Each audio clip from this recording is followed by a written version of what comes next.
Welcome to another OCD Recovery Instagram Live.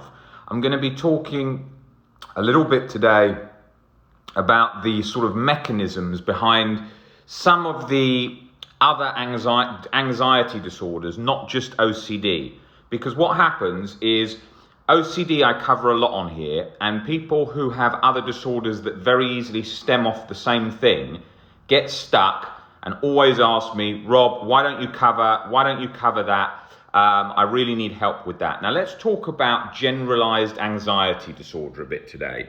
So with generalized anxiety disorder, what's happening is you've got a situation where, I had generalized anxiety disorder and I had panic disorder. And so I know very much what those are like. Now, the same goes with clinical depression, generalized anxiety disorder in its true form, and with things like PTSD. What is not often covered is many books simplify all these disorders to it's in your thinking. Once you learn to just feel the sensations and get more comfortable with them and leave them there and don't fight them, then it will go away. It doesn't work like that. They're quite a complex kind of mesh. So if you imagine sort of in the center is you, where you're feeling completely clear of mind, completely at peace, completely relaxed. That's you, okay? That's right in the core, okay? Now, with that situation that you've got there, what's happening is you're imagining in your brain that you're completely at peace, you're walking down the road, you're taking in the colours of the trees, you're taking in the nice weather, you're looking at things and you're thinking, I just feel really relaxed, I feel this sort of very calm energy in my brain, I feel just very awake, very alive, very connected to what's going on, very happy if someone tells me something funny or I see a friend, I can feel that happiness. That's, imagine us where we're not in the sort of mesh of OCD, generalized anxiety disorder, depression, any of these things, okay? So let's imagine that's at the sort of there, that's the sort of baseline. Then you've got this kind of effect where what happens is when I talk about latching, you have an OCD thought or something that then latches in. So that's sort of like, it almost feels like a kind of tentacle of an octopus that's sort of encapsulating round that feeling of feeling calm. And then other ones come in. What if I'm stuck like this? Sort of other tentacles all coming along. What if I'm not going to get out of this? Oh no, here it is again. And that all comes together and latches round, and now you feel encompassed, locked in this, which now becomes the new view that you're viewing the world through. You're viewing the world through this sort of meshed out, locked feeling, encompassed in locked anxiety, encompassed in maybe a depressed, just general sense of depression that's sort of latched around, generalized anxiety disorder, just anxiety that's sort of all consuming around, where you just feel that you need to be on guard for everything in the world. It's like looking through that lens, like you're looking through a sort of broken lens, or a lens that's it's sort of more grey, more like that. That's what it feels like. That's what's going on there, okay? So our job is to pick away those tentacles, and as more come off, then it releases. And as it releases, 1, 2, 3, 4, as those sort of legs of it come off, then you feel more confident, more free, and then the others come. But it's not as simple as that, because it takes a while to do that, and because it's so habitual, you get so used to being stuck like that those sort of latches, they feel habit forming. So you get used to being sort of on guard like that, all locked up, the muscles locked, and then it locks the muscles involuntarily. So you could be having massage after one after another. You'll still feel tight because it's turning that on. So that's what we don't spot. That all becomes sort of habit forming. And I think it's so important to mention this, because this is where The role of medication benefits a lot of people because it helps break those down. So as they're breaking down and you're learning the work, it's breaking those just slightly, and that can often help. Not necessary, absolutely, for all people. I never took meds, and it's not necessary for all people, but it does help do that, so that then the person is able to feel more free, learn the tools, and it more easily releases, okay? Now, that in the sense of like clinical depression and generalized anxiety disorder or PTSD, they feel more consuming, those sort of latches, how it's all sort of latched around you like a web. And they feel like they're on there sort of, even when you're just sitting there and you're like, look, I'm not even that worried about anything right now. And it's like, no, it's still on. And you feel that. And so that can be very tiring for the person because they feel like, God, I'm learning through this and I'm having to sort of tread through this sort of like, sort of really sort of kind of quicksand-like feeling that you're working through. And that's very much what it feels like. It feels like you are walking through this kind of quicksand-like experience because of how consuming it is on every sort of step. Because if you imagine you're just sort of sitting in a restaurant having a dinner with your family and just the general sense of mood is not great. And you're sort of like, hey, I'm relaxed, come on, I'm not that bad. And it's like, no, I know there's something, and it's just on. And then it becomes set sort of on automatically. So you're sort of looking through that all the time. So meds are very helpful there for picking that away bit by bit. Things like generalized anxiety disorder in its true form, not where it's misdiagnosed by probably about 80% of people, where it's just generally being more anxious, having more fears, more concerns. That is it in its sort of more general form. Yes, that is a disorder, but in the sort of form where it's completely physical, the person sits there, they're like, look, I'm not even that scared of anything, and it's still locked on physical symptoms. They can't find it. It used to be coined free-floating anxiety. It used to be called anxiety neurosis, more at the time when Claire Weeks was writing her book and so on. And so the person's then frantically looking for a reason why they're scared, and it feels all consuming with physical symptoms. That can be very, very frightening for the person who's going through that, very stuck in that, very, how am I going to get out of this?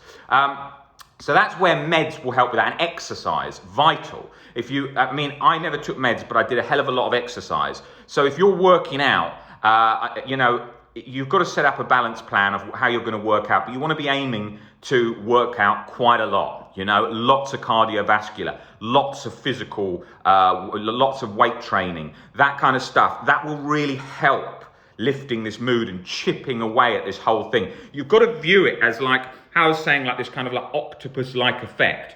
You've got to look at it like you're trying to break down those tentacles, just sort of release them gradually, chip away at them, generally lift your overall mood. But it can be very difficult with some of these disorders. Clinical depression, generalized anxiety disorder, very consuming. They'll interrupt sleep, so the person's waking up multiple times in the night, waking up, which can happen with OCD, of course, waking up and just staying awake. Then that makes them fatigued the next day. So it's like a constant battle. They're being hit from all sides, and one thing conflicts the other. They haven't got the energy then to work out because they couldn't sleep. They feel lethargic, so they can't work. Then they get anxious about work. So in those instances, it's very important in those moments, if you're battling clinical depression and OCD, you'll want to speak to your doctor about meds, because you're going to need the edge taken off to some extent to help you as you're learning things, because that's very, very much the case. And it's so much, it happens with OCD sufferers that they get so anti ever taking any medication. I must do this on my own. This book that I'm reading of Claire Weeks or whatever says, you just need to relax more, leave my sensitized nerves to calm. Yes, absolutely. But you may need to take meds to help take the edge off. Some people will be pro-meds, some people will be anti-meds. I've worked with tens of thousands of people over the last 12, 13 years, and over the years, I will see some people who do an immense amount of work on their thinking, and they are still experiencing physical symptoms. Now, they are still scared under the surface on some extent, but whilst they're chipping away at that, that might take months and months. So it's very important for them, very, very important for them to think about doing, to having meds to help take the edge off.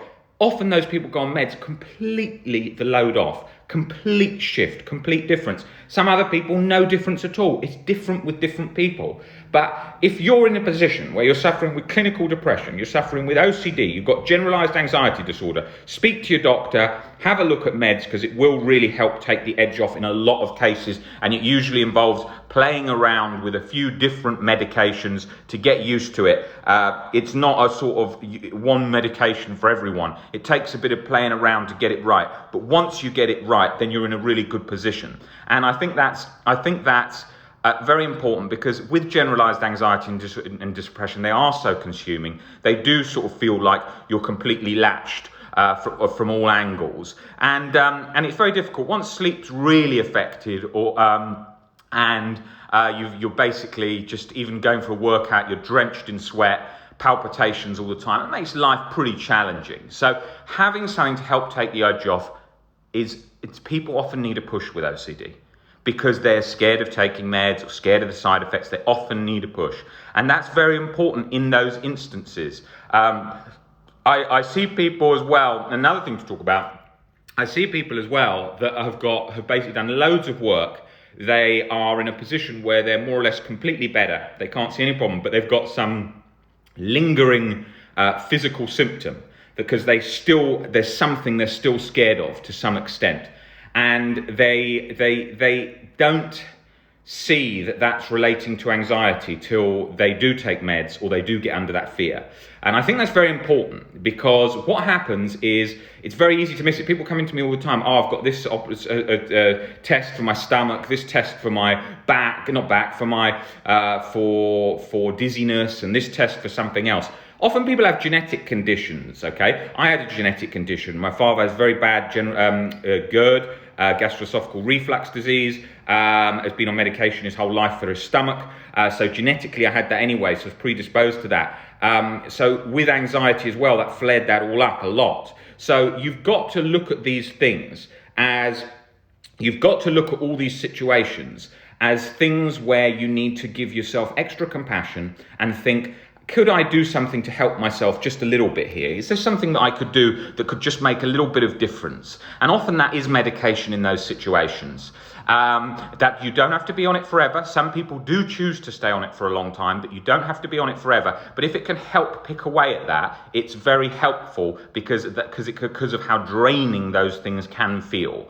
The other thing that I was going to talk about was in relation to things like PTSD.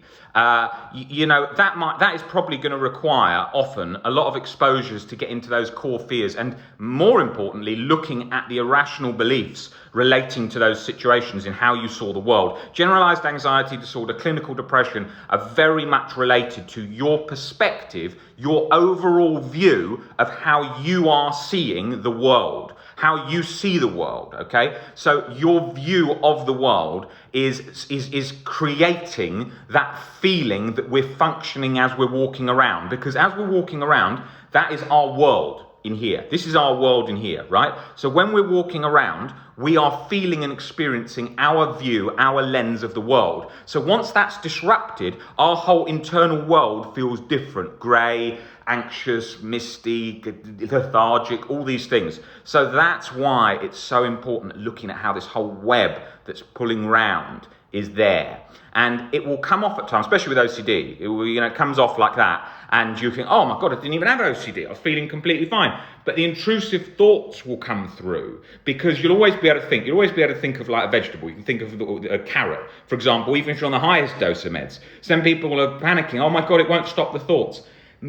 OCD, with the current medication that's available, it won't get under, usually, the intrusive thoughts as well. They'll always be there. The intrusiveness may come down, but they will be there. So you're going to have to get under the fears to bring those down. And that's what we learn. And as that gets under that, then it reduces and so on. But it very much works like that. People panic. Oh my God, I've still got the intrusive thoughts. And so it's going to be a bit like that, because you're always going to be able to think. And future, different meds, different things may make a huge difference in that area. I mean, if you ask me personally and you watch my videos on the future of OCD, you will see that I talk about, if you go on YouTube, type in future OCD treatment on our YouTube channel, I talk about, I personally can't see OCD being around in the next 20 years, maybe less than that. I do think that things like Neuralink and so on will change OCD, or CRISPR, for example, and I go into detail what those are in that video, will change that. I don't think OCD is going to be around for the next 20 years, but I think at the moment we're using all the best tools we've got for working with it now, but I imagine that once they can actually get into the brain in sort of both in a sort of genetic splicing way for DNA, or with a sort of computer link into the brain, like an interface in there, they'll be able to change that. But check that video out where I go into that in detail, and I will be doing more videos on the future of OCD treatment, as well as generalized anxiety disorder in detail, clinical depression in detail, and what's involved in those. People are far too hard on themselves when they've got 2-3 things going on at once. It is not easy, okay? You will need additional help often to help pick those bits away, and then it comes together. Guys, I will see you on the next Instagram Live. I was just coming on here to do a quick talk. I will speak to you then. All right, guys, take it easy. See you later.